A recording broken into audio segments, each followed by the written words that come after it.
आइए एक बार सभी साधक बहन भाइयों को प्रणाम। आज के स्वाध्याय का क्रम शुरू करते हैं। आज का हमारा टॉपिक है स्थूल का सूक्ष्म परिवर्तन, सूक्ष्मीकरण। और ये युग दृष्टा का जीवन दर्शन से आज का टॉपिक है। और वाचन और सार प्रस्तुतिकरण है आदरणीय श्री शोभना श्रीवास्तव जी का। तो हाँ, दीदी दिखाई पड़ रही हैं, तो दीदी आप अपना वाचन शुरू कर सकते हैं, टाइम हो गया है। सबको प्रणाम। जी भैया। परम पूज्य गुरुदेव वंदनीय माता जी के नमन करते हुए मैं आज का स्वाध्याय प्रारंभ करती हूँ। स्थूल का सूक्ष्म परिवर्तन, सूक्ष्मीकरण। युग परिवर्तन की यह एक ऐतिहासिक बेला है। इन 20 वर्षों में हमें जमकर काम करने की ड्यूटी सौंपी गई थी। सन 1980 से लेकर अब तक के 5 वर्षों में जो काम हुआ है, पिछले 30 वर्षों की तुलना में कहीं अधिक है। समय की आवश्यकता के अनुसार तत्परता बढ़ती गई और खपत को ध्यान में रखते हुए तदनुरूप शक्ति उपार्जित की गई है। ये वर्ष जितनी जागरूकता, तन्मयता, एकाग्रता और पुरुषार्थ की चरम सीमा तक पहुंचकर व्यतीत करने पड़े हैं, उनका उल्लेख उचित न होगा, क्योंकि इन तत्परता का प्रतिफल 2400 प्रज्ञा पीठों और 15,000 प्रज्ञा संस्थानों के निर्माण के अतिरिक्त और कुछ प्रत्यक्ष दृष्टिगोचर नहीं होता। एक कड़ी हर एक फोल्डर लिखने की इसमें और जोड़ी जा सकती है। शेष सब कुछ परोक्ष है। परोक्ष का प्रत्यक्ष लेखा जोखा किस प्रकार संभव हो?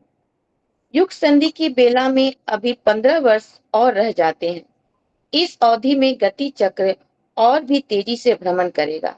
एक ओर उसकी शक्ति बढ़ानी होगी, दूसरी ओर रोकनी होगी। विनाश को रोकने और विकास को बढ़ाने की आवश्यकता पड़ेगी। दोनों ही गतियां इन दिनों मंथर हैं। इस हिसाब से सन 2000 तक उस लक्ष्य को की उपलब्धि नहीं हो सकेगी जो अमिष्ट है। इसलिए सृष्टि के प्रयास चक्र निश्चित रूप से तीव्र होंगे। उसमें हमारी भी गीत गलहरी जैसी भूमिका है। काम कौन, कब, क्या, किस प्रकार करे, यह बात आगे की है। प्रश्न जिम्मेवारी का है।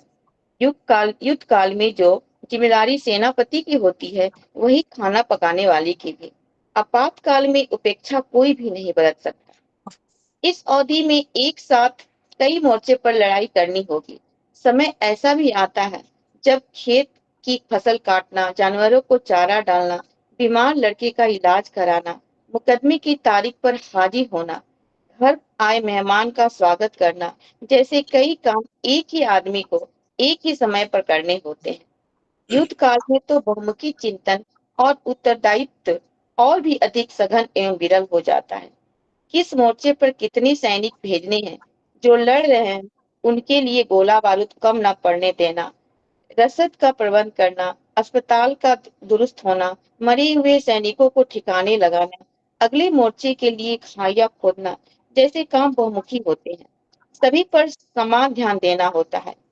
एक में भी चुप होने से बात बिगड़ जाती है, करा धारा चौपट हो जाता है।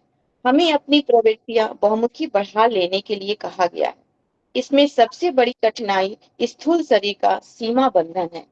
यह सीमित है, सीमित क्षेत्र में ही काम कर सकता है, सीमित ही वजन उठा सकता है। काम असीम क्षेत्र से संबंधित है और ऐसे ही जिसमें एक साथ कितनों से ही वास्ता पड़ना चाहिए। यह कैसे बने? इसके लिए एक तरीका यह है कि स्थूल शरीर को बिल्कुल ही छोड़ दिया जाए और जो करना है उसे पूरी तरह एक या अनेक सूक्ष्म शरीरों के संपन्न करते रहा जाए। निर्देशक को यदि यही उचित लगेगा, उसे निपटाने में पल भर भी देर न लगेगी। स्थूल शरीरों का एक झंझट है कि उनके साथ कर्म फल के भोग विधान जुड़ जाते हैं। यदि लेन देन बाकी रहे तो अगले जन्म तक यह भार लदा चला जाता है और फिर खींच तान करता है। ऐसी दशा में उसके भोग भुगतते हुए जाने में निश्चिंतता रहती है। रामकृष्ण परमहंस ने आशीर्वाद वरदान बहुत दिए थे। उपार्जित पुण्य भंडार कम था। हिसाब चुकाने के लिए गले का कैंसर बुलाया गया। बेवाकी तब हुई। अर्ध शंकराचार्य की भी बकंदर का फोड़ा ही जान लेकर गया था। महात्मा नारायण स्वामी को भी ऐसा ही रोग सहना पड़ा। गुरु गोलम्बकर कैंसर से पीड़ित होकर स्वर्गवासी हुए। ऐसे ही अन्य उदाहरण भी है जिसने पुण्य आत्माओं को अंतिम समय व्यथा पूर्वक बिताना पड़ा। इसमें उनके पापों का दंड कारण नहीं होता, यह पुण्य व्यतीत की भरपाई करना होता है। वे कईयों का कष्ट अपने ऊपर लेते रहते हैं, बीच में चुका सके तो ठीक, अन्यथा अंतिम समय हिसाब किताब बराबर करते हैं ताकि आगे के लिए कोई झंझट शेष न रहे और जीवन मुक्त स्थिति बने रहने के पीछे का कोई कर्म फल व्यवधान न करे। मूल प्रश्न जीव सत्ता के सूक्ष्मीकरण का है। सूक्ष्म व्यापक होता है, बहुमुखी भी है, एक ही समय में कई जगह काम कर सकता है, कई उत्तरदायित्व तो एक साथ ओढ़ सकता है, जबकि स्थूल के लिए एक स्थान, एक सीमा के बंधन है। स्थूल शरीरधारी अपनी भाग दौड़ के क्षेत्र में ही काम करेगा, साथ ही भाषा ज्ञान के अनुरूप विचारों का आदान प्रदान कर सकेगा, किंतु सूक्ष्म में प्रवेश करने का भाषा संबंधी झंझट दूर हो जाते हैं, विचारों का आदान प्रदान चल पड़ता है, विचार सीधे मस्तिष्क से अंतराल तक पहुंचाए जा सकते हैं। इसके लिए भाषा माध्यम आवश्यक नहीं। व्यापकता की दृष्टि से यह एक बहुत बड़ी सुविधा है। यातायात की व्यवस्था भी स्थूल शरीरधारी को चाहिए। पैरों के सहारे तो यह 1 घंटे में प्राय 3 मील ही चल पाता है। वाहन जिस गति का होगा उसकी दौड़ भी उतनी ही रह जाएगी। एक व्यक्ति की एक जीभ होती है, उसका उच्चारण उसी से होता है, किंतु सूक्ष्म शरीर की इंद्रियों पर इस प्रकार का बंधन नहीं है। उनकी देखने की, सुनने की, बोलने की सामर्थ्य स्थूल शरीर की तुलना में अनेक गुनी हो जाती है। एक ही शरीर समय अनुसार अनेक शरीरों में प्रतिभाषित हो सकता है। रास के समय श्री कृष्ण के अनेक शरीर गोपियों को अपने साथ सह नृत्य करते दिखते थे। कंसवध के समय तथा सिया स्वयंवर के समय उपस्थित समुदाय को कृष्ण और राम की विभिन्न प्रकार की आकृतियां दृष्टिगोचर हुई थी। विराट रूप में दर्शन में भगवान कृष्ण ने अर्जुन को यशोदा का जो दर्शन कराया था वह उनके सूक्ष्म एवं कारण शरीर का ही आभास था। अलंकार काव्य के रूप में उसकी व्याख्या की जाती है, सो भी किसी सीमा तक ठीक ही है। यह स्थिति शरीर त्यागती ही हर किसी को उपलब्ध हो जाए, यह संभव नहीं। भूत प्रेत चले तो सूक्ष्म शरीर में जाते हैं, पर वे बहुत ही अनघड़ स्थिति में रहते हैं। मात्र संबंधित लोगों को ही अपनी आवश्यकताएं बताने भर के कुछ दृश्य कठिनाई से दिखा सकते हैं। पितर स्तर की आत्माएं उनमें कहीं अधिक सक्षम होती हैं। उनका विवेक एवं व्यवहार कहीं अधिक उदात्त होता है। इसके लिए उनका सूक्ष्म शरीर पहले से ही परिष्कृत हो चुका होता है। सूक्ष्म शरीर को उच्च स्तरीय क्षमता संपन्न बनाने के लिए विशेष प्रयत्न करने पड़ते हैं। वे तपस्वी स्तर के होते हैं। सामान्य काया को सिद्ध पुरुष स्तर की बनाने के लिए अगला कदम सूक्ष्मीकरण का है। चित्त पुरुष अपनी काया की सीमा में रहकर जो दिव्य क्षमता अर्जित कर सकते हैं, कर लेते हैं। उसी में दूसरों की सेवा सहायता करते हैं, किंतु शरीर विकसित कर लेने वाले उन सिद्धियों की भी धनी देखे गए हैं, जिन्हें योग शास्त्र में अनिमा, महिमा, लघिमा आदि कहा गया है। शरीर का हल्का भारी दृश्य अदृश्य हो जाना, यहाँ से वहां तक पहुंचना प्रत्येक शरीर के रहते हुए संभव नहीं, क्योंकि शरीरगत परमाणुओं की संरचना ऐसी नहीं है जो पदार्थ विज्ञान की सीमा मर्यादा से बाहर जा सके। कोई मनुष्य हवा में नहीं उड़ सकता, न पानी पर चल सकता है। यदि ऐसा कर सका तो उनमें वैज्ञानिकों की चुनौती अवश्य स्वीकार की होगी और प्रयोगशाला जाकर विज्ञान के प्रतिपादनों में एक नया अध्याय अवश्य ही जोड़ता। किंवदंतियों के आधार पर कोई किसी से इस स्तर की सिद्धियों का बखान करने भी लगे तो उसे अनयुक्ति ही माना जाएगा। अप्रत्यक्ष को प्रमाणित किए बिना किसी की गति नहीं। प्रश्न सूक्ष्मीकरण साधना का है, जो हम इन दिनों कर रहे हैं। यह एक विशेष साधना है। जो स्थूल शरीर के रहते हुए भी की जा सकती है और उसे त्यागने के उपरांत भी करनी पड़ती है। दोनों ही परिस्थितियों में यह स्थिति बिना अतिरिक्त प्रयोग पुरुषार्थ के तब साधना के संभव हो सकती है। इसी योगाभ्यास तत्पश्चर्या का अगला चरण कहना चाहिए। इसके लिए किसे क्या करना होता है, यह उसके वर्तमान स्तर एवं उच्च स्तरीय मार्गदर्शन पर निर्भर होता है। सबके लिए यह पाठ्यक्रम नहीं हो सकता, किंतु इतना अवश्य है कि अपनी शक्तियों का वही रंग अपव्यय रोकना पड़ता है। अंडा जब तक पक नहीं जाता तब तक एक खोखले में बंद रहता है। इसके बाद वह इस छिलके को तोड़कर चलने फिरने और दौड़ने उड़ने लगता है। लगभग यही अभ्यास सूक्ष्मीकरण के हैं जो हमने पिछले दिनों किए हैं। प्राचीन काल में गुफा सेवन, समाधि आदि का प्रयोग प्राय इसी निमित्त होता है। सूक्ष्म शरीरधारियों का वर्णन और विवरण पुरातन ग्रंथों में विस्तार पूर्वक मिलता है। यक्ष और युधिष्ठिर के मध्य विग्रह तथा विवाद का महाभारत में विस्तार पूर्वक वर्णन है। यक्ष, गंधर्व, ब्रह्म, राक्षस जैसे कई वर्ग सूक्ष्म शरीरधारियों के थे। विक्रमादित्य के साथ 5 वीर रहते थे। शिव जी के गण वीरभद्र कहलाते थे। भूत, प्रेत, जिन, मशानों की अलग ही बिरादरी थी।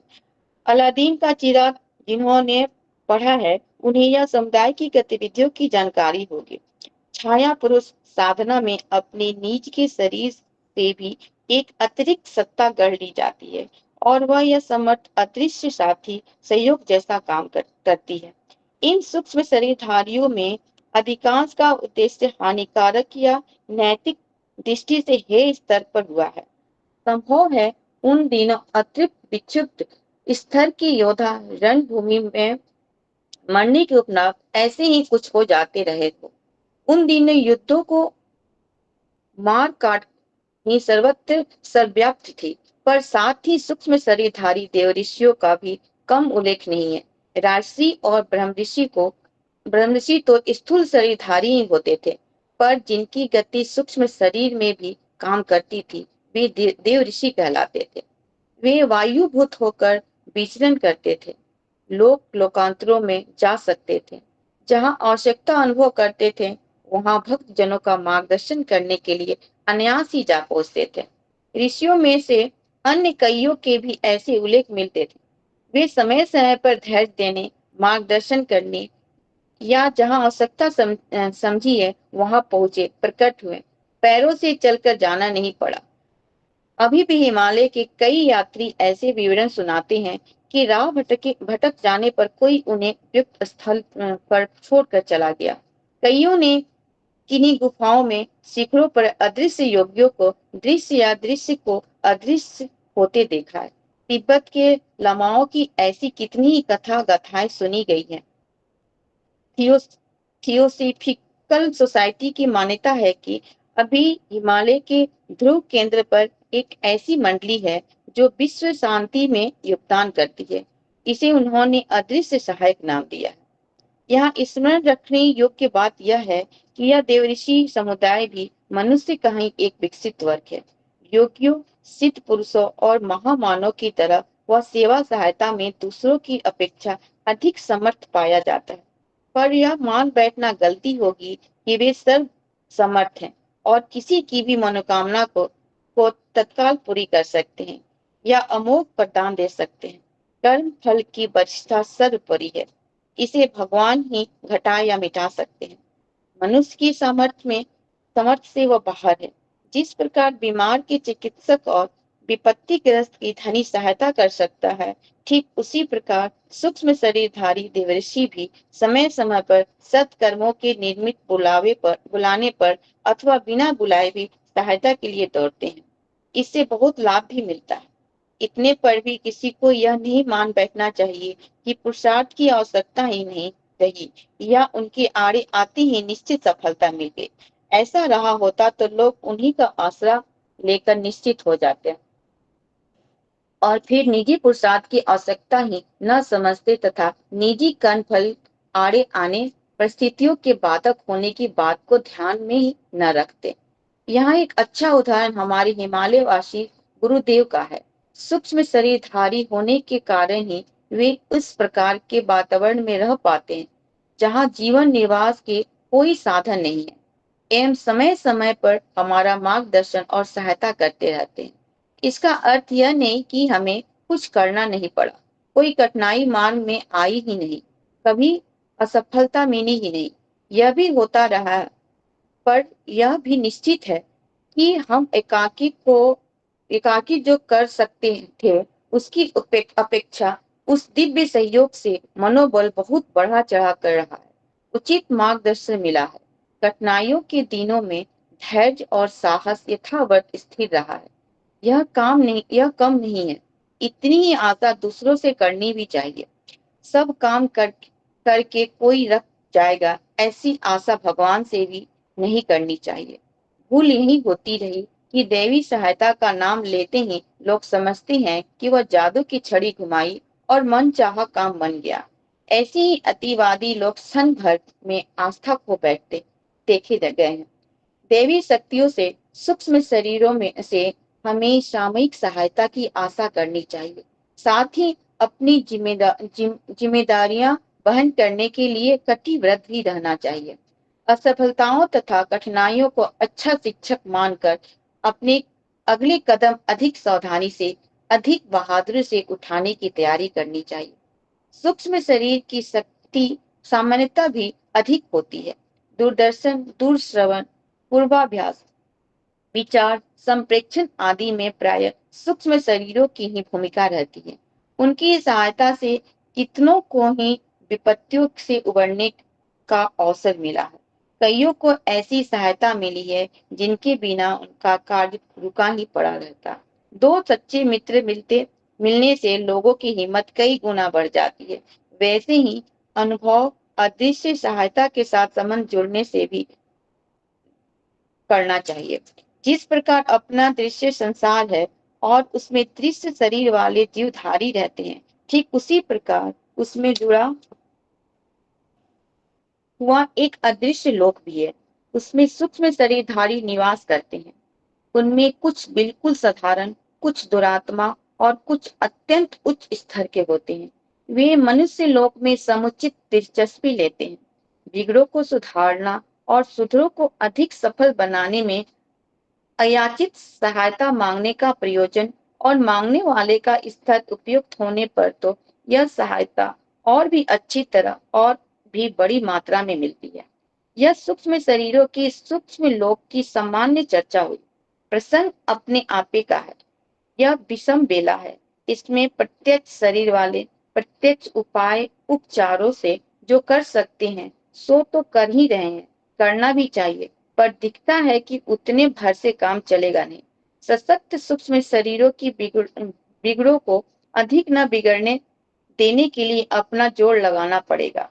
संभालने के लिए जो प्रक्रिया चल रही है वह पर्याप्त न होगी। उसे और भी अधिक सरल सफल बनाने के लिए अदृश्य सहायता की आवश्यकता पड़ेगी।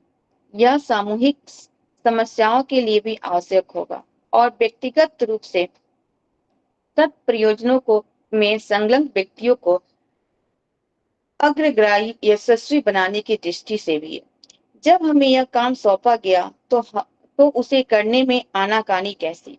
दिव्य सत्ता के संकेतों पर चिरकाल से चलते चले आ रहे हैं और जब तक आत्मबोध जागृत रहेगा तब तक यही स्थिति बनी रहेगी, यही गतिविधि चलेगी। यह विषम बेला है। इन दिनों दृश्य और अदृश्य क्षेत्र में जो विषाक्तता भरी हुई है उसका प्रतिशोधन प्रयास अविलंब हो गया। जो संजीवनी कुटी लाने के लिए पर्वत उखाड़ लाने और सुवेश वैद्य की खोज में जाने के लिए जो भी करना पड़े करना चाहिए। यह कार्य स्थूल शरीर को प्रसुप्त से जागृत स्थिति में लाने के लिए हमें अविलंब जुटना पड़ा एवं विगत 2 वर्षों में कठोर तपस्या एवं एकांत साधना का अवलंबन लेना पड़ा।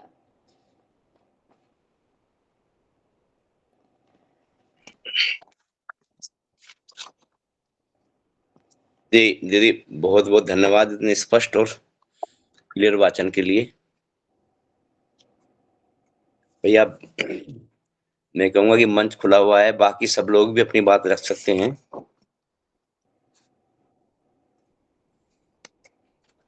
चाहे तो आप हैंड रेज कर सकते हैं, कोई क्वेश्चन किसी का हो तो।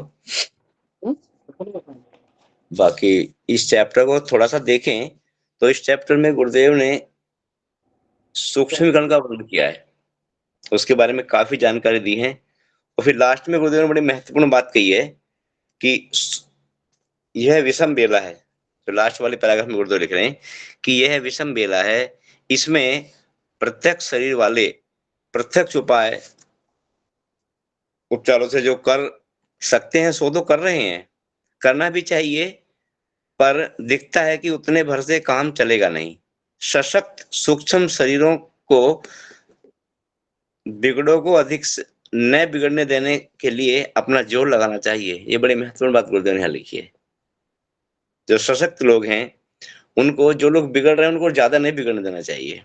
संभालने के लिए जो प्रक्रिया चल रही है वह पर्याप्त नहीं होगी, उसे और भी अधिक सरल सफल बनाने के लिए अदृश्य सहायता की आवश्यकता पड़ेगी। यह सामूहिक समस्याओं के लिए भी आवश्यक होगा और व्यक्तिगत रूप से सत्प्रयोजनों में संलग्न व्यक्तियों को अग्रगामी यशस्वी बनाने की दृष्टि से भी। तो यहाँ गुरुदेव सीधा सीधा हमको भी इशारा कर रहे हैं अपने माध्यम से कि हम लोगों को भी इसमें अपने प्रयास बढ़ाने होंगे। जब हमें अब गुरुदेव अपने बारे में लिख रहे हैं कि जब हमें यह काम सौंपा गया तो उसे करने के लिए आत्म आनाकानी कैसी। गुरुदेव लिख रहे हैं जब हमें काम सौंपा गया तो उसे करने में आनाकानी कैसी। दिव्य सत्ता के संकेतों पर चिरकाल से चलते चले आ रहे हैं और जब तक आत्मबोध जागृत रहेगा तब तक यही स्थिति बनी रहेगी, यही गतिविधियां चलेंगी। यह विषम बेला है। इन दिनों दृश्य अदृश्य क्षेत्र में जो विषाक्तता भरी हुई है उसका परिशोधन प्रयास अविलंब हो गया है। उसे संजीवनी बूटी लाने की तरह या पर्वत उखाड़ने की तरह हमें करना चाहिए। तो भैया वही सारा गुरुदेव यहाँ पे कर रहे हैं। उन्होंने और भी काफी अच्छी अच्छी जानकारी इसमें दी है अंदर, जो बहुत ही अच्छी हैं। जैसे ये मुझे अच्छा लगा, मैं एक बार थोड़ा सा उस पैराग्राफ को रिपीट कर देता हूँ जब तक किसी का हैंड रेज होता है। इसमें गुरुदेव लिखते हैं कि यहाँ एक अच्छा उदाहरण हमारे हिमालयवासी गुरुदेव का भी है। देखिए गुरुदेव अपने उदाहरण देके सीधा सीधा मतलब हमको समझा देते हैं कि बेटा मेरे साथ ऐसा हुआ तो आपको भी लगभग इस तरह से करना चाहिए। सूक्ष्म शरीरधारी होने के कारण ही वे उस प्रकार के वातावरण में रह पाते हैं जहां जीवन निर्वाह के कोई साधन नहीं है। समय समय पर हमारा मार्गदर्शन और सहायता करते रहते हैं। गुरुदेव दादा गुरु के बारे में बता रहे हैं। इसका अर्थ यह नहीं कि हमें कुछ करना नहीं पड़ा, या बड़ी इंपोर्टेंट बात गुरुदेव कह रहे हैं कि अगर दादा गुरु हमारी समय समय पर सहायता करते हैं, सहयोग करते हैं, तो इसका यह मतलब नहीं कि हमें कुछ नहीं करना पड़ा अपने स्तर पे। इसमें हमें महत्वपूर्ण बात ये लगती है कि ये देखना चाहिए कि एक स्तर तो गुरुदेव का है, या दादा गुरु को रहा है, गुरुदेव का स्तर रहा है। एक अब गुरुदेव का है और हमारा है, यानी कि जिम्मेदारियां अलग अलग हैं। दादा गुरु की अपनी जिम्मेदारी थी, गुरुदेव की अपनी और हमारी अपनी है। तो यहाँ महत्वपूर्ण बात यही है कि हम अपने स्तर पे कहीं पीछे ना रह जाए, कोई कमी ना हमसे बाकी रह जाए। बाकी गुरुदेव तो अपने स्तर पर अपना काम कर ही रहे हैं। तो उसी बारे में गुरुदेव संकेत कर रहे हैं कि इसका अर्थ यह नहीं कि हमें कुछ नहीं करना पड़ा, कठिनाई मार्ग में आई ही नहीं, कभी असफलता मिली ही नहीं। यह भी होता रहा है कि पर निश्चित रहा है कि हम एकाकी जो कर सकते थे उसकी अपेक्षा उस दिव्य सहयोग से मनोबल बहुत बढ़ा चढ़ा रहा। गुरुदेव कह रहे हैं कि हम अकेले जितना करते, दादा गुरु के सहयोग के साथ बाद हमारा मनोबल बहुत ज्यादा बढ़ा चढ़ा रहा और उचित मार्गदर्शन मिला। और महत्वपूर्ण बात गुरुदेव ने इस लाइन में लिखी है कि कठिनाई के दिनों में धैर्य और साहस यथावत स्थिर रहा। ये बहुत महत्वपूर्ण बात है, क्योंकि अक्सर होता क्या है कि हम कठिनाई के समय डाउनलोड होते हैं। सामान्य समय में तो हम सभी पहलवान होते हैं, सभी काम करते हैं बढ़िया, सभी अच्छा होता है। लेकिन जब सिचुएशन एडवर्स आ जाती है, बहुत विपरीत परिस्थितियां हमारे सामने आती हैं, तो हम सब डाउनलोड हो जाते हैं। तो गुरुदेव इसमें बता रहे हैं कि कठिनाई के दिनों में धैर्य और साहस यथावत बना रहा, स्थिर बना रहा। यह कम नहीं है, इतनी ही आशा दूसरे से करनी चाहिए। बहुत महत्वपूर्ण संकेत दिया है गुरुदेव ने कि हमें इतनी आशा करनी चाहिए ऊपर वालों से। सब काम करके कोई रख जाएगा ऐसी आशा भगवान से भी नहीं करनी चाहिए। कितना स्पष्ट और साफ साफ गुरुदेव लिख रहे हैं। जबकि सामान्य जन या जो सामान्य हम लोग हैं, हम सब ऐसा ही सोचते हैं कि हम तो बस सिर्फ लगे हैं और बाकी गुरुदेव सब संभाल लेंगे। आगे गुरुदेव कहते हैं कि देवी सहायता का नाम लेते ही लोग समझते हैं कि वह जादू की छड़ी घुमाई और मनचाहा काम बन गया। ऐसे ही अतिवादी लोग क्षण भर में आस्था भी खो बैठते बैठते देखे गए हैं। देवी शक्तियों से, सूक्ष्म शरीर से हमें सामयिक सहायता की आशा करनी चाहिए। देखिए महत्वपूर्ण बात गुरुदेव कह रहे हैं कि देवी शक्तियों से, सूक्ष्म शरीरों से, शरीरधारियों से हमें सामयिक सहायता की आशा करनी चाहिए, पर साथ ही अपनी जिम्मेदारियां वहन करने के लिए कटिबद्ध भी रहना चाहिए।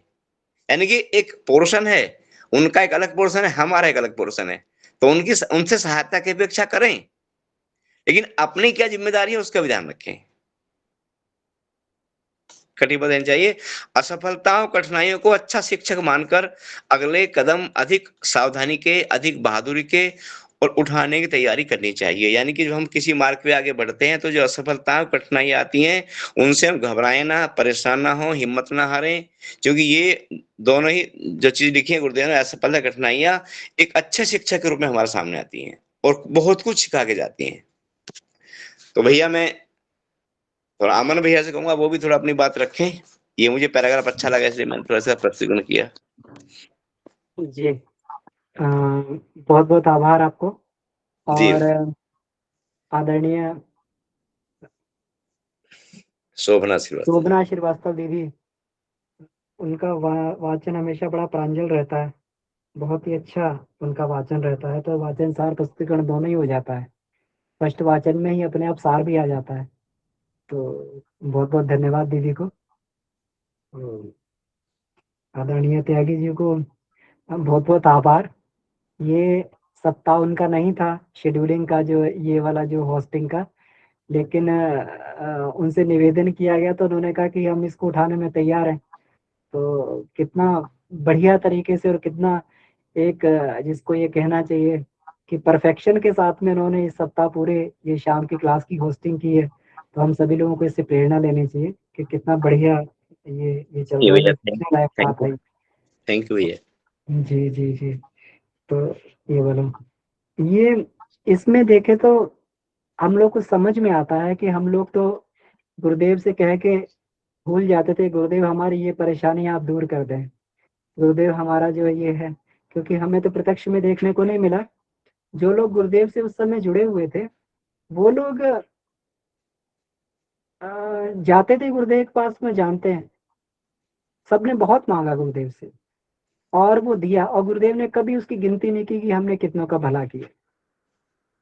यहाँ पर गुरुदेव की कितनी बड़ी ज़िम्मेवारी थी। हम लोग ये कहते गुरुदेव भगवान थे, उनके लिए सारा कुछ संभव था, और भगवान कह के जो है हम लोग अपनी ज़िम्मेवारी से मुक्त हो जाते। लेकिन गुरुदेव यहाँ पर कहते हैं, देखिए कितना इसमें ये लिखा है कि 20 वर्षों तक युग परिवर्तन की ऐतिहासिक वेला, इन 20 वर्षों में हमें जमकर काम करने की ड्यूटी सौंपी गई थी। तो 20 वर्ष से 80 से लेके और 2000 तक, ये 20 वर्ष जो है, इसमें जमकर काम करने की ये ड्यूटी सौंपी गई, जमकर। आप समझ सकते हैं कि ये वह व्यक्ति कह रहा है जिसने जीवन में अपने कभी एक क्षण बर्बाद नहीं किया। जिस व्यक्ति की सांस भी आती थी तो एक उद्देश्य के लिए आती थी, और उसमें भी कुछ ना कुछ काम होता, वह व्यक्ति कह रहा है कि 20 वर्ष में, और तो हम लोग समझ सकते हैं कि गुरुदेव ने कितना जो है, कितना काम किया होगा यहाँ पर, इस बात को समझ सकते हैं। 6 घंटे उपासना प्रतिदिन, 500 पत्रों का प्रतिदिन जो है उनका उत्तर देना, 500 लोगों के कम से कम 500 पत्रों का प्रतिदिन उत्तर देना, साहित्य लिखना जिसको हम लोग 3200 पुस्तकों के रूप में पढ़ रहे हैं, इतने बड़े जन समुदाय से मिलना, सबसे मिलना, उनकी समस्याओं को सुनना और उनका उनका समस्याओं का निदान निकालना। ये काम के बाद में भी गुरुदेव ने कहा कि इसके बाद में भी हमें जो है 20 वर्षों के लिए जमकर काम करने के लिए बोला। तो ये बात जो है हम लोग को बड़ी गहराई से और गहनता पूर्वक समझनी चाहिए कि युग निर्माण का जो है, उन्होंने जो उनके गुरु ने उनको लक्ष्य दिया, वो उन्होंने ऐसे ही नहीं कह दिया कि ये जो है बिल्कुल भगवान की योजना है और ये होकर ही रहेगा। उसके लिए उन्होंने काम भी बहुत किया। गुरुदेव अगर इस स्तर का काम भौतिक जगत में करते, तो शायद दुनिया में उनके बराबर कोई अभी जो है इस तरीके से भौतिक क्षेत्र में प्रगति करने वाला नहीं होता, अगर उन्होंने इतनी सारी की सारी अपनी क्षमताओं को भौतिक क्षेत्र में लगा दिया होता। इतना काम उन्होंने जो है, इतना जबरदस्त स्तर पे उन्होंने काम किया। और इसके बाद देखें कि 1980 से लेकर अब तक के 5 वर्षों में जो काम हुआ है, पिछले 30 वर्षों की तुलना में कहीं अधिक है। अब ये 5 वर्ष ये मान लें कि हम लोग कहते थे गुरुदेव सोते हैं, लेकिन कितना गुरुदेव क्या सोते थे, हो सकता है सोते सोते भी वो सूक्ष्म शरीर के द्वारा भी वो कुछ ना कुछ काम ही करते रहते थे। क्योंकि हम लोगों ने तो यही सुना है, वंदनीय माता जी तो यही कहती थी, बेटा तुम लोग शांति कुंज में आकर जब सोते हो तो हम लोग जो है सोते सोते तुम्हारे शरीरों का इलाज करते हैं। हम लोग शांति कुंज में घूमते हैं और जो है तुम्हारे अंदर की विकृतियां, तुम्हारे अंदर के दोष, तुम्हारे अंदर का जो भी तुम सोते हो, हम उनका सोते सोते परिमार्जन करते हैं। और हम लोग समझ सकते हैं, जो लोग पहले शांति कुंज आया करते थे तो वो लोग उस समय जो है, जो माहौल था उस समय जो ये था, तो जो है उस समय जो लोग सोते थे वो ये कहते थे कि केवल वहां खाने से और सोने मात्र से हमने साधना नहीं की, खाने से सोने मात्र से ही हमारे जीवन में एक अलग सा हेर फेर हो गया है। हमें पता नहीं क्या ऐसा हो गया है कि हमें लगता है कि हमारे जीवन में कुछ परिवर्तन हो गया। वो परिवर्तन ऐसे नहीं। तो वो गुरुदेव माता जी जो है रात भर वो भी ऑपरेशन करते रहते थे, तो हम लोग समझ सकते हैं कि सोते कब थे। समय की आवश्यकता के अनुरूप तत्परता बरती गई, तत्परता बरती गई, खपत को ध्यान रखते हुए तद अनुरूप शक्ति उपार्जित की गई, है ना। शक्ति भी और अधिक उपार्जित करनी पड़ी, खपत बढ़ गई। जब 30 सालों का काम जो है उसे 5 वर्ष में उससे भी अधिक काम करना है, तो शक्ति की जो उपार्जन भी उसी हिसाब से किया होगा। ये वर्ष कितनी जागरूकता, इन इन पंक्तियों से हम लोग समझ सकते हैं कि ये वर्ष कितनी जागरूकता, तन्मयता, एकाग्रता और पुरुषार्थ की चरम सीमा तक पहुंचकर व्यतीत करने पड़े हैं। चरम सीमा तक, मतलब गुरुदेव जैसे व्यक्ति कह रहा है कि चरम सीमा तक पहुंच गए, इसका मतलब पराकाष्ठा, मतलब तत्परता की, जागरूकता की, तन्मयता की, एकाग्रता की पराकाष्ठा पर पहुंचकर जो है उन्होंने इस चीज का ये जो पुरुषार्थ किया। उन्होंने कहा कि अगर ये देखना है तो ये जो स्थूल रूप में तो केवल आपको 2400 शक्तिपीठ दिखाई देंगे, 1500 प्रज्ञा संस्थान दिखाई देंगे और कुछ थोड़ा बहुत जो है लेखन का कार्य दिखाई देगा, इसके अलावा नहीं कुछ दिखाई देगा। और बाकी उन्होंने सारा का सारा गुप्त ही रखा, क्योंकि वो किसी को बताने लायक भी नहीं था। लेकिन उन्होंने कितनी तत्परता से, कितनी उससे जब ये काम किया होगा, हमें क्या लगता है ये सारा का सारा सिस्टम ऐसे ही चलता है क्या? इसके पीछे कोई लगा नहीं हुआ है क्या? हम लोग ये करते हैं, कई बार मैंने इस बात को महसूस किया। हम लोग तो एक शेड्यूल बना देते हैं, 2 महीने का, 3 महीने का शेड्यूल बना दिया। अब शेड्यूल बनाने के बाद में केवल एक मैसेज पोस्ट होता है, उसके बाद में इस क्लास में आने के लिए उस व्यक्ति को कौन बाध्य करता है? उस व्यक्ति को जो है स्वाध्याय के लिए कौन बाध्य करता है? सार प्रस्तुतिकरण के लिए कौन बाध्य करता है? कौन बताता है कि आज आपकी क्लास है? इतने महीनों में कभी किसी का कभी नंबर आता है, कभी किसी का कभी नंबर आता है, कैसे मालूम पड़ता है? कोई ना कोई सूक्ष्म सत्ता तो इसके पीछे काम कर रही होगी, जो क्या कहते हैं, जो हम लोग को पीछे से तत्पर बनाती होगी, प्रेरणा देती होगी।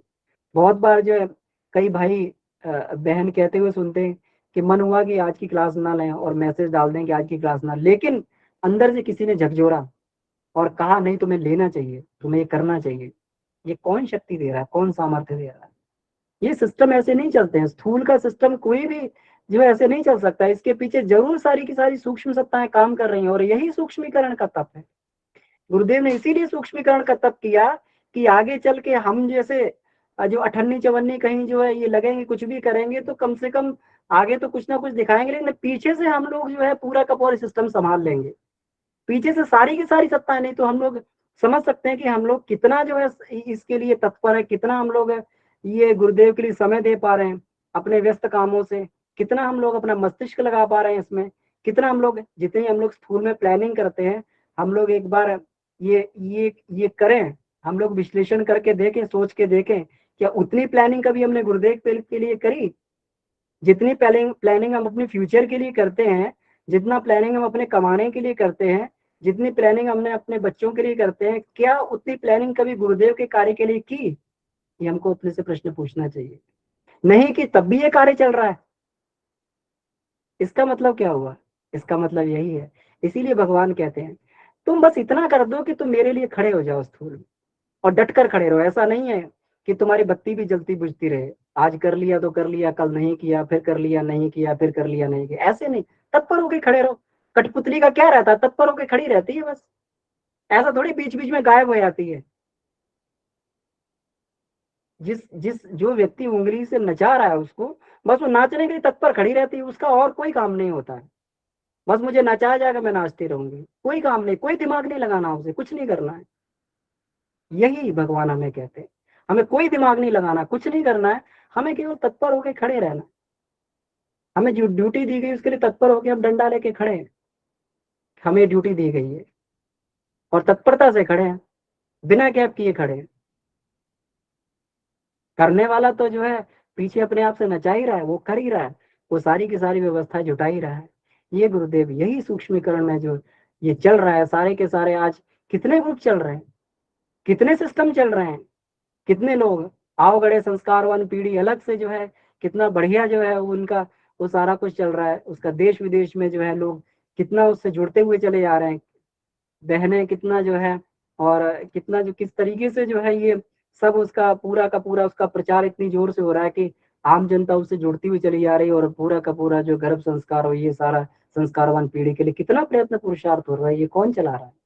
ये सूक्ष्म गुरु सत्ता ही चला रही है, भले ही हम लोग आगे ये दिखाई देते हैं। यज्ञ विज्ञान पे कितनी शोधें चल रही हैं। कल ही हमारी डॉक्टर ममता सक्सेना दीदी से बात हुई थी, तो वो ये कह रही थी कि जो भी हुआ ये सब, मैं तो भगवान को मानती नहीं थी बिल्कुल भी, भगवान से तो मेरा कोई वास्ता नहीं था, साइंस की स्टूडेंट थी मैं, कोई दूर दूर तक मेरा वास्ता नहीं था।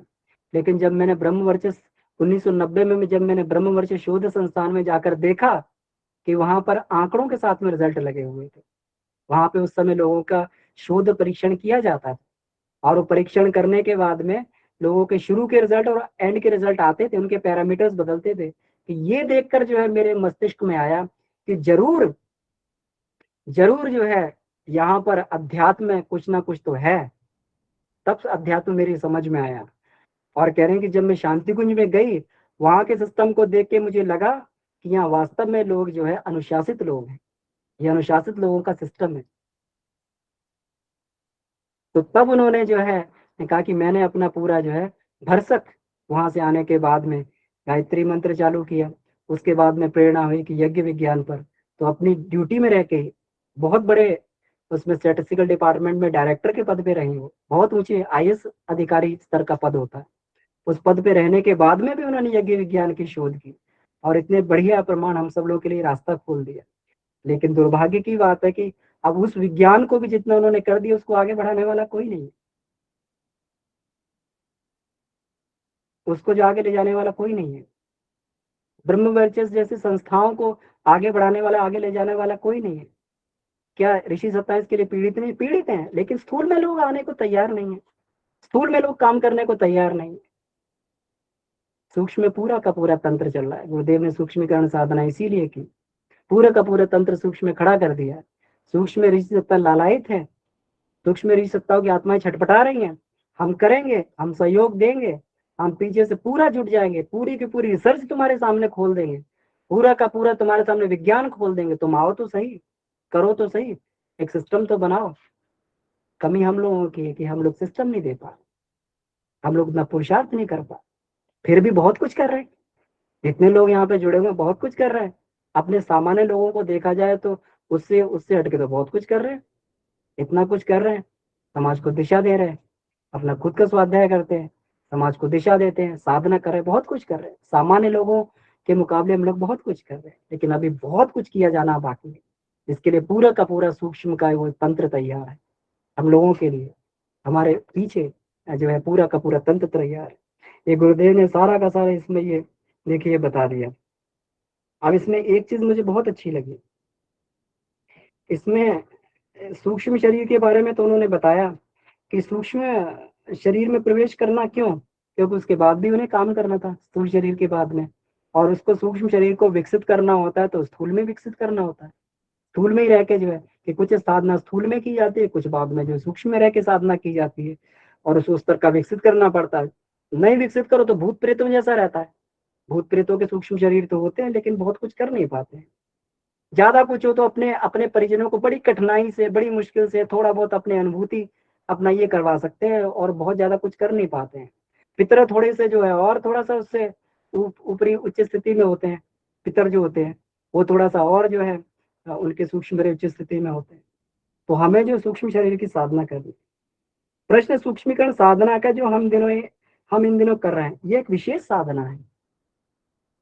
गुरुदेव बोल रहे हैं एक विशेष साधना है जो स्थूल शरीर में रहते हुए भी की जा सकती है, उसे त्यागने के उपरांत भी की जा सकती है। दोनों ही परिस्थितियों में स्थिति बिना अतिरिक्त प्रयोग पुरुषार्थ के तप साधना के संभव नहीं हो सकती। अतिरिक्त प्रयोग पुरुषार्थ इसके लिए चाहिए। जितना गुरुदेव साधना करते थे उसके बाद में भी जो 24-24 लाख के 24 महापुरुष चरण किए जो अपनी उपासना करते थे, उसके बाद में भी अतिरिक्त पुरुषार्थ की इसके लिए आवश्यकता होती है। इसके लिए किसे क्या करना है यह उसके वर्तमान स्तर एवं उच्च स्तरीय मार्गदर्शन पर निर्भर होता है। तो मतलब ये बात तो गुरुदेव बता रहे हैं कि भाई ये उसकी वर्तमान स्थिति क्या है और उच्च स्तरीय मार्गदर्शन किस प्रकार का है। सबके लिए एक पाठ्यक्रम संभव नहीं हो सकता है, किंतु इतना आवश्यक है कि अपनी शक्तियों का बहिरंग अपव्यय रोकना पड़ता है। ये बात गुरुदेव ने इसीलिए उन्होंने सूक्ष्मीकरण साधना का, कहीं बाकी सारी साधनाओं का तो उन्हें पूरा का पूरा विज्ञान दे दिया, लेकिन सूक्ष्मीकरण साधना का विज्ञान नहीं दिया। उन्होंने कहा कि हर व्यक्ति की अपनी सूक्ष्मीकरण की स्थिति अलग अलग है, तो एक जनरल तो हम विद्या नहीं दे सकते। इस प्रकार एक जनरलाइज उन्होंने पंचकोश की साधना दी, एक कुंडलिनी जागरण की साधना का विधान दिया, एक गायत्री साधना का विधान दिया, सारा का सारा विधान दे दिया। लेकिन सूक्ष्मीकरण का विधान उन्होंने इसलिए नहीं दिया क्योंकि इसके लिए जो है हर व्यक्ति की स्थिति के अनुरूप अलग तरीके से मार्गदर्शन की आवश्यकता है। इसके लिए एक पाठ्यक्रम तो कम से कम नहीं बन सकता। अब फिर भी ये कहते हैं कि कॉमन चीज हम बता देते हैं फिर भी, किंतु इतना आवश्यक है अपनी शक्तियों का बहिरंग अपव्यय रोकना पड़ता है। कितना बहिरंग अपव्यय रोकना पड़ता है?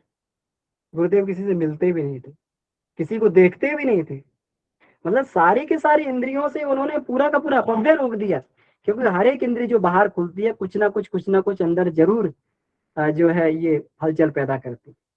सारी के सारी उन्होंने ना किसी से मिलना, उन्होंने मिलेंगे तो जरूर कहीं ना कहीं ये अपव्यय हो, तो उसको बंद कर दिया, बोलना भी बंद कर दिया।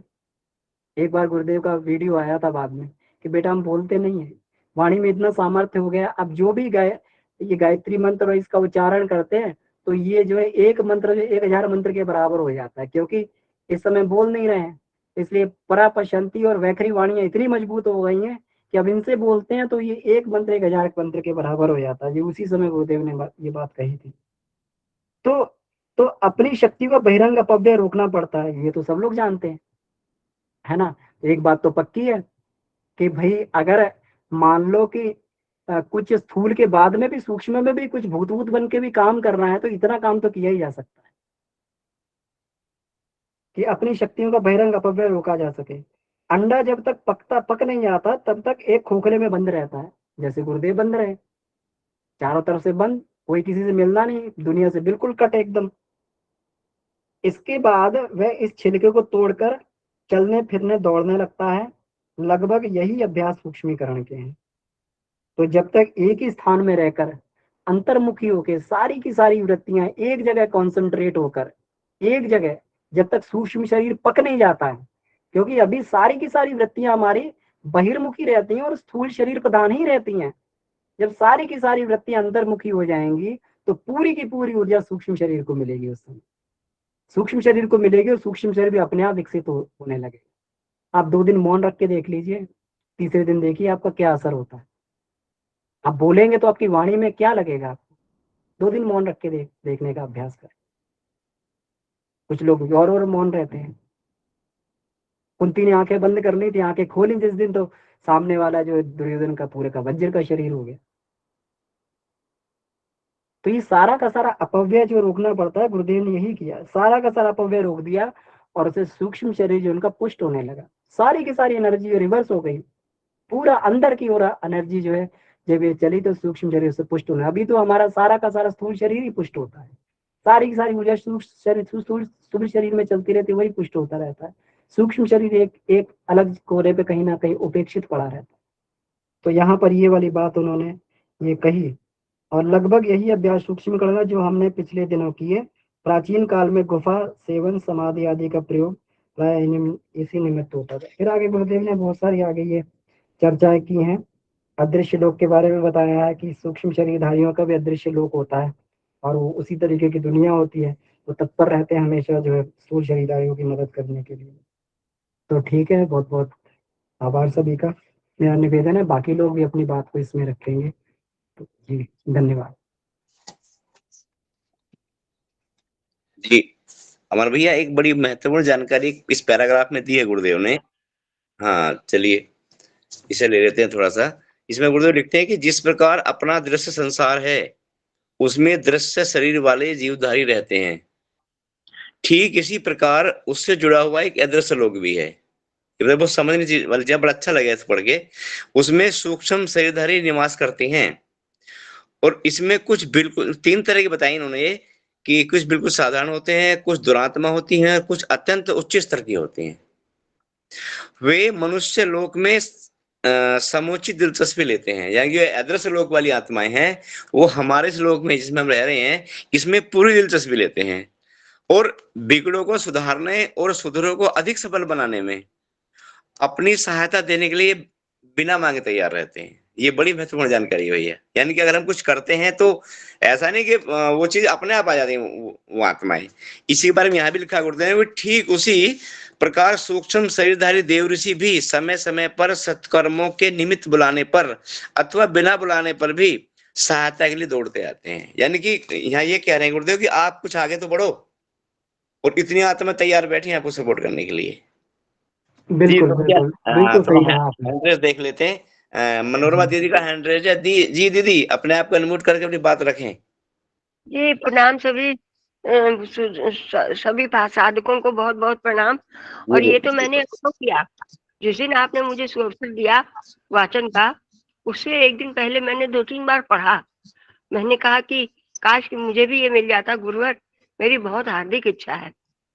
तो मैंने रात को फोन किया, फोन नहीं लगा भैया का। फिर मैंने अगले दिन किया, उनसे प्रार्थना की और फिर अचानक उनका फोन आता है। तो सूक्ष्म सत्ता हमारी सहायता जरूर करती हैं और जरूर करती हैं। और ये अनुभव मुझे पहले भी, मैं जब इतनी जानकार नहीं थी तब भी मुझे कोई ना कोई सूक्ष्म सत्ता सहायता करके बताती थी कि मेरे निकट संबंधी का वाहन एक्सीडेंट होते होते बचा। एग्जैक्ट टाइम मुझे पता लग जाता था। तो ये तो होती है सत्ताएं। जय गुरुदेव। जी दीदी बिल्कुल होती हैं और ऐसे अनुभव सभी के साथ जुड़े हुए हैं। और कई बार तो हमने ये भी देखा है कि हमें एहसास नहीं होता, वो अपनी सहायता कर देती हैं, हम उनकी सहायता को समझ भी नहीं पाते। क्योंकि मैंने कहीं और पढ़ा था किसी बुक में कि जितना इंटरेस्ट हमें उनमें है उससे कहीं ज्यादा इंटरेस्ट उनको है हमें।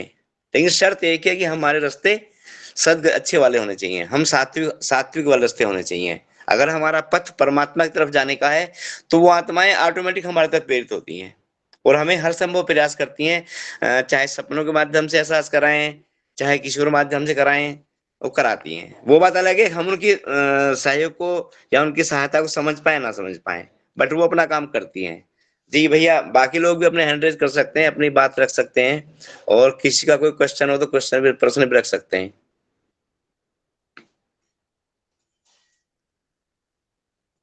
जी जी किशोरी दीदी। रेशम प्रणाम। प्रणाम सभी को। जी दीदी रेशम प्रणाम। बहन भी हैंड रेज की थी, कहना चाहती हो कुछ कह जी लो। जी रेशम बहन अब प्रणाम जी दीदी। वो जी हैंड भैया डाउन कर दीदी ली। भैया को प्रणाम। अब मेरा यही प्रश्न था ना, अभी भैया बता रहे थे कि 2 दिन मौन रहने के बाद तीसरे दिन अपने आप में हमें अंदर समझ में आता है, अपने आप में अनुभव होता है। तो ये मौन मन के तौर पे भी होना है ना, कि अपने मस्तिष्क को कहीं और नहीं दौड़ाना है, वो मंत्र के ऊपर ही रखना है, ये भी मौन रखना है, तभी तो ये अनुभव होता है ना भैया। बिल्कुल दीदी बिल्कुल। हमें जो है अंतःकरण का दोनों ही मौन रखना है, अंतःकरण का भी रखना है और बाहर का भी रखना है ना। बाहर अगर वृत्तियां, अंतःकरण में वृत्तियां अगर इधर उधर ये करती रहेंगी है ना, अंतःकरण में शोर रहेगा तो वो मौन नहीं हो पाएगा। उसको भी जो हमें शांत करना है, अंतःकरण को भी, उसको भी हमें एक और लगाना है। जी अब भैया एक और सवाल, ये जो महामृत्युंजय जाप है, ये कंटिन्यू जैसे आजपा जप के रूप में हम करते हैं किसी के लिए भी, तो वो थोड़ी सी भी उन्हें कष्ट से थोड़ी राहत मिलती है जब कंटिन्यू हम इसे करते हैं तो? दीदी देखिए, अम, इस मंत्र में, इस मंत्र का मतलब क्या है ना? त्र्यंबकम यजामहे सुगंधिम पुष्टिवर्धनम, जिसका लास्ट वाला उर्वारुक में वंदना मृत्युर्मोक्षीमामृता। मैं बिल्कुल ही वैसे ही जो है बेल से छूट जाऊं जैसे पका हुआ फल जो है अपने आप बेल से छूट जाता है। हम मृत्यु भय से मुक्त हों, जी है ना, जी हम मृत्यु भय से मुक्त हों और बिल्कुल वैसे छूट जाए जैसे पका हुआ फल फल जो है बेल से छूट जाता है। तो यहाँ पर कहीं किसी की उम्र बढ़ाने के लिए या किसी को एक्सीडेंट से बचाने के लिए या बीमारी ठीक करने की बात है ही नहीं यहाँ पर इस मंत्र में। यहाँ तो कहा गया कि मृत्यु भय से मुक्त हो। अगर कोई परिस्थिति आ रही तो उससे भय मुक्त हो जाए, क्योंकि परिस्थितियां तो हर किसी व्यक्ति के जीवन में आती ही आती हैं, है ना। लेकिन उन परिस्थितियों को उनको करने के लिए अब देखिए वही होता है जो क्या कहते हैं, एक सरदार भगत सिंह थे, वो कितना जो है एकदम सीना तान के जो फांसी के फंदे पे जा रहे थे और किसी अपराधी को फांसी के फंदे पे ले जाया जाता है। उन दोनों की मानसिक स्थिति देखे कैसी होती है ना। वो मृत्यु भय से मुक्त थे, प्रसन्नता जी जा रहे भैया, थे आज हम मतलब जो है ये करेंगे।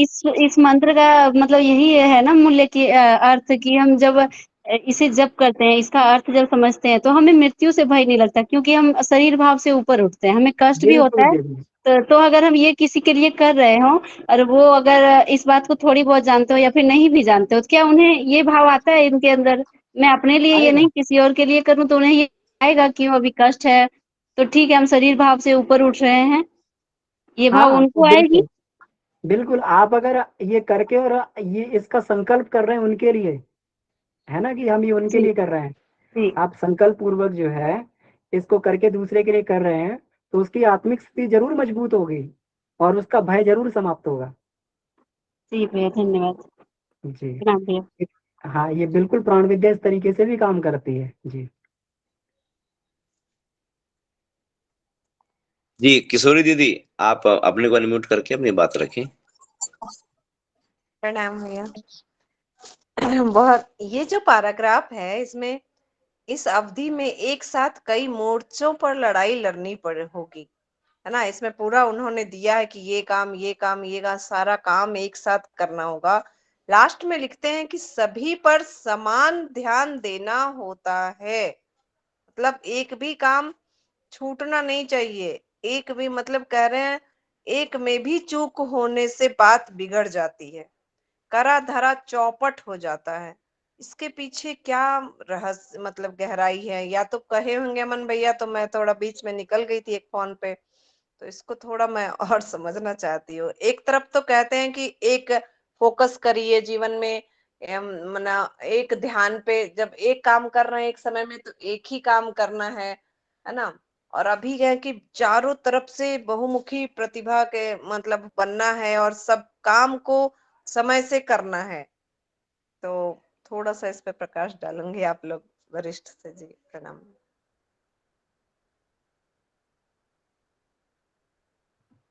जी दीदी, देखें कि इसमें बिल्कुल जरूरी है ही। हम मान लीजिए हम इसको बिल्कुल सामान्य तरीके से इस बात को देख लेते हैं दीदी, हम लोग गृहस्थ में हैं, है ना, और गुरुदेव के शिष्य भी हैं, हम लोग एक जो है गायत्री परिवार के सदस्य भी हैं। तो हमारी बहुत सारी भूमिकाएं हैं, हम किसी एक को भी नहीं छोड़ सकते, हम अपने गृहस्थ को भी नहीं छोड़ सकते, हम अपने बच्चों को कुसंस्कारी नहीं बनने दे सकते। ऐसा नहीं कि एक पक्ष जो है हम मिशन के पक्ष को लेके चले और जो है ये बच्चों का पक्ष भूल जाए बिल्कुल, है ना, ऐसा तो नहीं कर सकते। हमें जो है कमाना भी पड़ेगा। ऐसा नहीं कि हम जो है ये कर रहे हैं तो हमारा जो है बिल्कुल एकदम बच्चे सड़क पे आ जाए, ये भी नहीं कर सकते, है ना। तो सारे काम को लेके हमें जो है ये बराबर चलना पड़ता है, इसमें से किसी एक को भी नहीं छोड़ सकते। जब सामान्य रह के किसी एक को नहीं छोड़ सकते, तो गुरुदेव ने तो उस स्तर की बात कही है, वो मिशन स्तर की बात कही है कि उसमें जो अनेक काम उन्हें जो एक साथ करने पड़ते थे। उन्होंने पुस्तकें भी लिखी, वो कुरीति उन्मूलन में भी लगे रहे, वो जो पर्यावरण संरक्षण के लिए भी उन्होंने बात करी, उन्होंने जो साधना के लिए बात, हर एक मोर्चे पे लगे रहे। तो ये एक ऐसा युद्ध था कि उनको जो है सारे के सारे मोर्चों पर लड़ना था, एक भी मोर्चे पे कम पड़ते तो बात नहीं बनती। जी दीदी। ये हम, मतलब ये हम सब के लिए ये सीख दे रहे हैं, है ना बिल्कुल गुरुदेव। बिल्कुल, हमें हम लोग सारे को, मोर्चों पर, हाँ, एक को भी नहीं छोड़ सकते, सबको लेके एक एक को साथ भी नहीं छोड़ चलना सकते, है, ये हम अपने बहुत को नहीं बड़ा। छोड़ सकते, हम अपने परिवार को नहीं छोड़ सकते, बच्चों को नहीं छोड़ सकते, समाज को नहीं छोड़ सकते, देश को नहीं छोड़ सकते। हमें सबको साथ में लेके चलना पड़ेगा। बिल्कुल बिल्कुल बिल्कुल। अभी जैसे एक हफ्ते पहले की बात हुई, हमारे अपार्टमेंट में एक दूसरे धर्म संप्रदाय के लोग ने आके हिंदू परिवार को बहुत ज्यादा धमकी देके लेडीज को चला गया, 8-10 लोग आके, और रात का बात था, हम लोग को पता भी नहीं चला। आज वो इंस्टाग्राम पे बंगाल से होके कर्नाटका आया है और पुलिस केस वगैरह है, ये सब है। तो ये सब केस में हम लोग कैसे एक साथ हों, कैसे किसी को सपोर्ट करें? सब अपने जान के खतरे के डर से कोई किसी का साथ नहीं देता कहीं, और वो पूरे एकजुट हैं, और हर जगह इस तरह का भयावह वातावरण देखने को तो मिल रहा है, सुनने को मिल रहा है। तो कौन सा मोर्चा पे गुरुदेव कैसे खड़ा करेंगे हम लोगों को, मुझे तो समझ नहीं आता। चलिए, मैं समय नहीं लूंगी, समय। जी आदरणीय वीरेंद्र त्यागी जी, इसमें कुछ? नहीं दीदी, वो तो एक्चुअली जो प्रश्न आप बता रही हैं, वो तो वहीं पे आप सोच सकते हैं कि उस स्तर पे आप क्या कर सकती हैं। क्योंकि वो समस्या ऐसी है कि आप जहाँ रह रही हैं वहाँ की परिस्थिति कैसी है, कितने लोग हैं, किस टाइप के लोग हैं, किस तरह आप उनके सामने जा सकते हैं, किस तरह कुछ कर सकते हैं। क्योंकि कॉमन इसका जवाब तो नहीं दिया जा सकता, क्योंकि वहाँ की परिस्थितियों को देखते हुए आप डिसीजन लेंगे। आपको अपने को भी सेफ रखना है, सामने वाला कितना पावरफुल है, आप कितनी पावरफुल हैं, तो दीदी इन सब के बिहाफ पे डिसीजन लेना होगा। तो ऐसा कुछ नहीं हो सकता है हमें अमन भी यहाँ से कुछ बता दें वो डिसीजन आप ले लें, उससे गड़बड़ हो जाएगी। जी थोड़ा आगे बढ़ते हैं। मनीषा जी का हैंड रेज है, मनीषा अपनी जी अपनी बात रखें। जी जी प्रणाम, सभी साधकों को मेरा प्रणाम। भैया इस पैराग्राफ में एक में आया है, थियोसोफिकल सोसाइटी की मान्यता है कि अभी हिमालय के ध्रुव केंद्र पर एक ऐसी मंडली है जो विश्व शांति में योगदान करती है। इसे उन्होंने अदृश्य सहायक नाम दिया है। तो ये थियोसोफिकल सोसाइटी के बारे में बताएं भैया कुछ, ये क्या है? ये अमन भैया बताएं जरा। जी, तो थियोसोफिकल सोसाइटी उस समय जब अपना देश स्वतंत्र नहीं हुआ था, तो उस समय जो है ये सोसाइटी उसी समय की है ना। तो ये इस तरीके के लोग थे, थे तो अंग्रेजी सब, है ना, लेकिन उस तरीके के लोग थे कि जो जो ये विश्वास करते थे कि हिमालयवासी सत्ताएं कुछ ऐसी ऋषि सत्ताएं हैं जो पूरे विश्व को चला रही हैं, जी है ना। तो उनकी ध्रुव मान्यता थी कि हिमालय में जो है, जिसको हम ऋषि बोलते हैं, ये ऐसी सत्ताएं हैं जो पूरे के पूरे जो विश्व को जो है विश्व शांति में योगदान देती है। ये पूरे पूरे विश्व का कंट्रोल करती है, इसकी पार्लियामेंट। जी जी जो उससे अदृश्य सत्ता ही, जी अदृश्य सत्ता जो हिमालय पे रहती है वो विश्व शांति में योगदान करती है, ऐसी उनकी मान्यता थी। जी मान्यता थी, और ये उनकी मान्यता थी क्योंकि वो लोग मानते नहीं है ना। हम लोगों के लिए तो ध्रुव सत्य है ये, जी जी है ना। उनकी मान्यता थी क्योंकि वो लोग जल्दी किसी चीज को मानते नहीं, इसलिए उन्होंने कहा कि ये मान्यता है। भैया भैया, गुरुदेव ने इस बारे में लिखा है कि हिमालय में धर्म संसद है जहां से पूरे विश्व का संचालन किया जाता है, और हमारे सभी ऋषि महर्षि इस बात को मानते हैं। ये वही है ना भैया जिनकी अध्यक्ष होती है श्रीमती एनी बेसेंट? जी जी जी, वही। हाँ, जी जी। जी तो भैया समय भी हो गया, लगभग 1 मिनट बचा है। किसका कोई प्रश्न हो तो ले सकते हैं। तो भैया को किसका प्रश्न है नहीं? चलिए हाँ, किन क्या? जी जी मनोरमा दीदी कहें अपनी बात। भैया मैंने एक पुस्तक पढ़ी थी स्वामी योगानंद जी के बारे में। उनके जी पिताजी क्या कोई थे जो लाहिड़ी महाराज कहलाते थे, और वो चमत्कारी साधु थे। उनकी पुस्तक में ये विवरण बहुत अच्छे तरीके से लिखा हुआ था कि उस समय अदृश्य सत्ताएं हुआ करती थी। ये मैंने बहुत साल पहले किसी ने दी थी मुझे, जो उनको मानते होंगे, तो मैंने पढ़ा था उसमें। दीदी, तब भी तो थी उन्होंने आज भी है वो सत्ताएं तब भी थी, आज भी हैं और आगे भी रहेंगी। उससे बहुत पहले से हैं ये। हमारे जी गुरुदेव अब उसी का उन्हीं के सबके साथ हैं। दादा गुरु जी उसी दादा गुरु उन्हीं में तो हैं।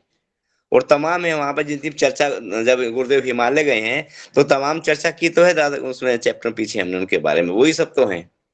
तो भैया समय हो गया है, आइए आज की क्लास को समापन को ले जाते हैं। आदेश शोभना दीदी को बहुत बहुत धन्यवाद, आदरणीय अमन जी को बहुत बहुत धन्यवाद, बाकी किशोरी जी को, रेशम जी को जो सवाल पूछे सबको बहुत बहुत धन्यवाद।